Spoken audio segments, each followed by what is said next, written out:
Ukraine says Russia could soon receive up to 50,000 North Korean soldiers, while North Korean missile units may already be moving into Western Russia. If accurate, this is no longer a limited partnership.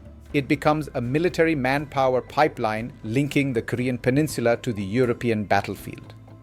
And the most important part may not be the soldiers themselves. North Korea gains combat experience, Russia gains manpower and weapons, and Ukraine is asking South Korea for advanced air defense. President Volodymyr Zelenskyy said Saturday that a decision had been made to deploy between 30,000 and 50,000 North Koreans on Russian territory. He offered no details on the intelligence behind that figure, and the number remains an unverified Ukrainian claim. It is nevertheless higher than his previous estimate of 30,000.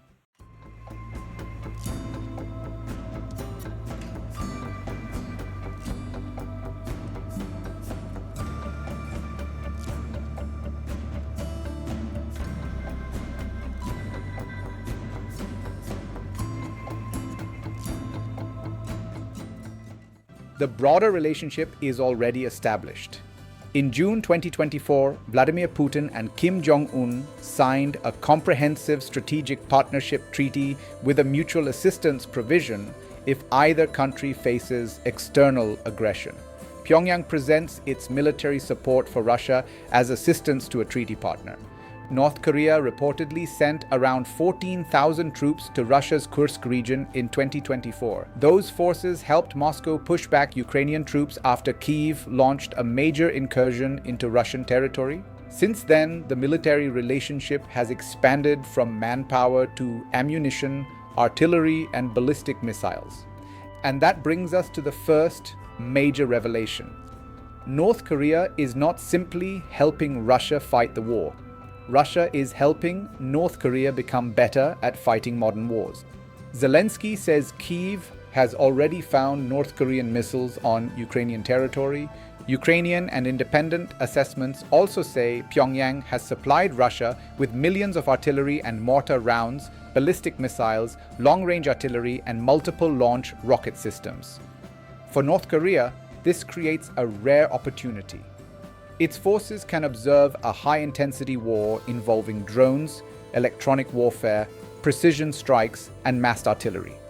Its soldiers can gain experience that exercises cannot reproduce. Its engineers can see which weapons survive combat and which fail under pressure. Zelenskyy argues that North Korea will continue building this experience and receive military technology from Russia. If Moscow shares technology in return for ammunition and manpower, Pyongyang could emerge with a more capable military industry and better battlefield understanding. That creates a feedback loop. North Korea gives Russia weapons and soldiers. Russia gives North Korea experience and potentially technology, and both sides become more capable. But the second development makes this exchange even more dangerous. The second revelation is the emergence of North Korean ballistic missile infrastructure inside Russia. This month, a Ukrainian military intelligence official told Reuters that a North Korean missile unit had begun deploying in Western Russia and could receive as many as 120 ballistic missiles and 6 launches. That matters because Ukraine already faces a severe shortage of high-end air defense systems. Russia has increasingly used ballistic missiles which travel at high speed and can be extremely difficult to intercept.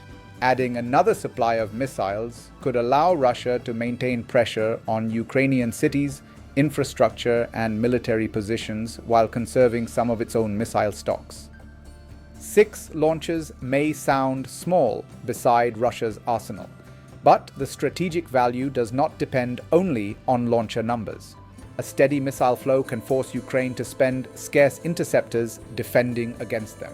Every interceptor used against a ballistic missile is one fewer available for another threat. That creates a cost exchange problem for Kyiv. Russia and North Korea can produce large quantities of munitions, while Ukraine must manage limited stocks of sophisticated interceptors. The question becomes not only how many missiles Russia can fire, but how many Ukraine can afford to stop. And that is why Zelensky's appeal to South Korea is the third major revelation. Ukraine wants Seoul to provide air defense support while also discussing drones and other forms of cooperation. South Korea has developed sophisticated air defense capabilities because it faces its own missile threat from North Korea. Its experience with ballistic missiles, radar networks, and layered defense makes it a particularly relevant potential partner for Kyiv. The irony is striking. North Korea is helping Russia attack Ukraine, while Ukraine asks South Korea, its principal military rival, for help stopping those attacks.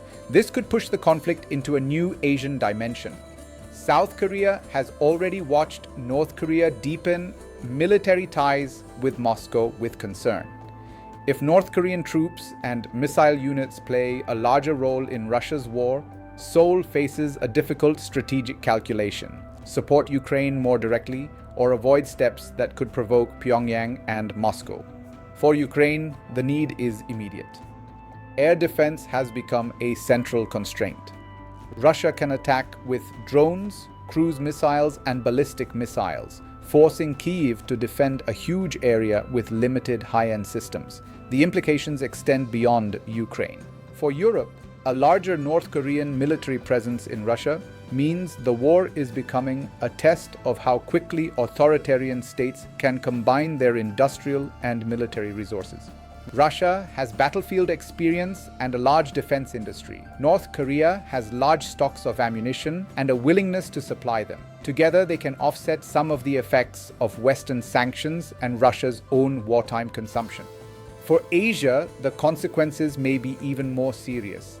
Every military lesson North Korea gains in Ukraine could eventually influence planning on the Korean Peninsula.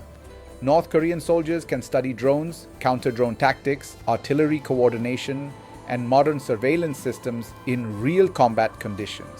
Pyongyang could return from this partnership with a much clearer picture of how a technologically advanced opponent might fight.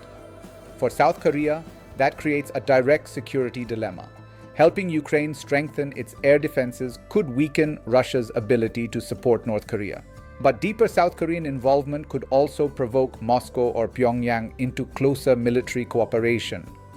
For other countries, the lesson is equally important. Modern wars no longer stay inside geographic borders. Weapons, soldiers, technology, and battlefield experience can move across continents, creating consequences thousands of miles away. The biggest uncertainty remains the scale.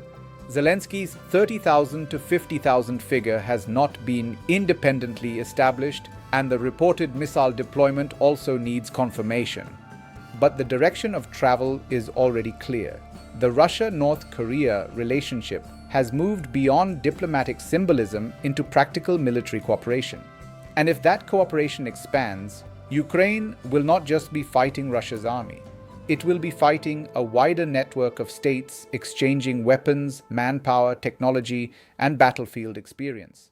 The war in Ukraine is becoming a laboratory for global military cooperation, and North Korea may leave it more dangerous than it entered.